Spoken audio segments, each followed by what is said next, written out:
ضرورت چې دی نو هغه د عمل دی او مقصد زمونږ چې دی نو هغه عمل صالح دی. مونږ الله جل شانه د خپل عبادت لپاره پیدا کړو. عبادت چې کېږي هغې کې الله تعالی مونږ ته د معرفت ماده راکړه چې ما وپېژنئ او چې مونږ الله وپېژنو د الله رب العزت عبادت به بیا مونږ له خوند راکوي.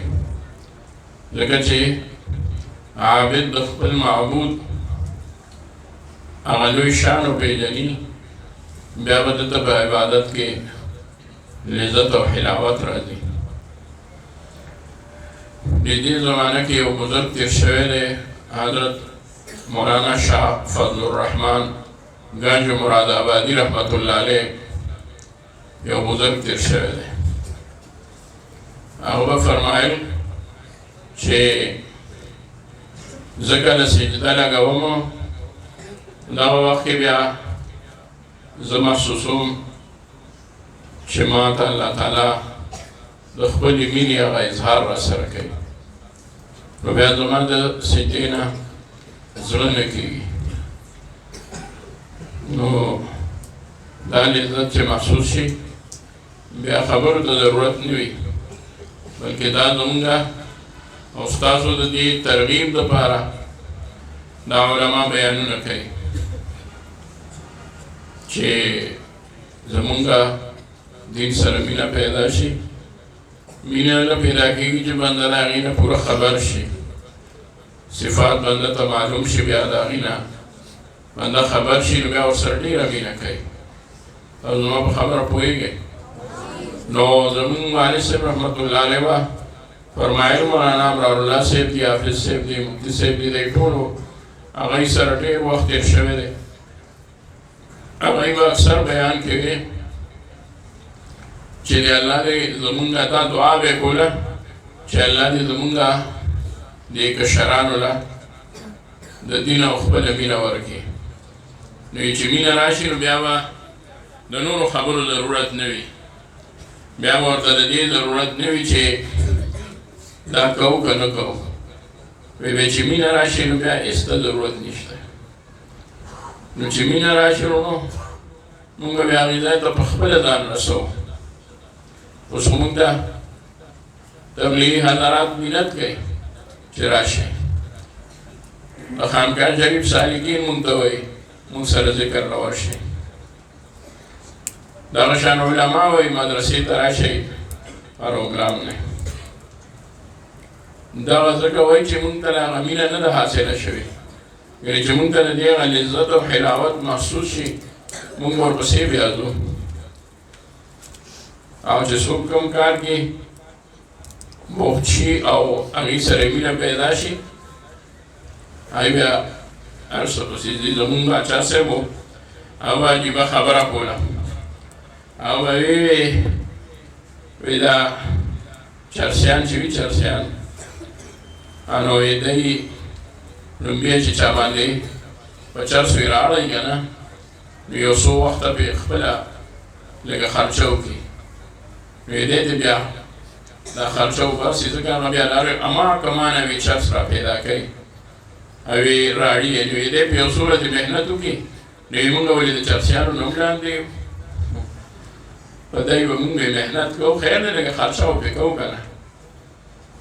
نو دا نشه چې ده دا د هر څه نه اوچته نشه ده.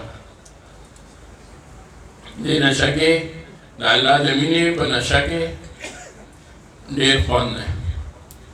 دا چې چاته حاصله شوې ده نو هغه یې په خوند پوه دي، باقي خلک وایي یاره دا ډېر ګران کار دی، دا ډېر ګران کار دی.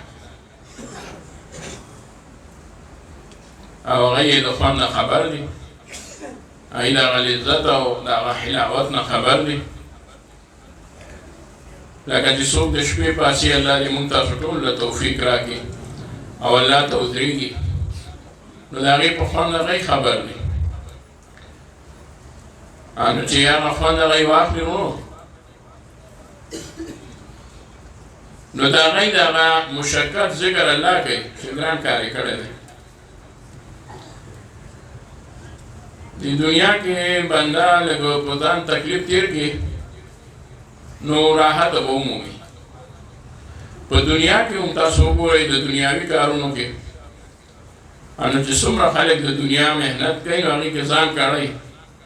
لکه مسافر چې وي نو هغوی په سفر ورشي دوبۍ کې یا بره علاقې ستاسو ملیشیا کې وي یا نورو ملکونو کې وي نو سختې تېرې کړي نو دلته خلک چې دی نو په هغې باندې هغه هم او خلک بیا چې دی نور ټبرې هغوی پرې مزې کوي.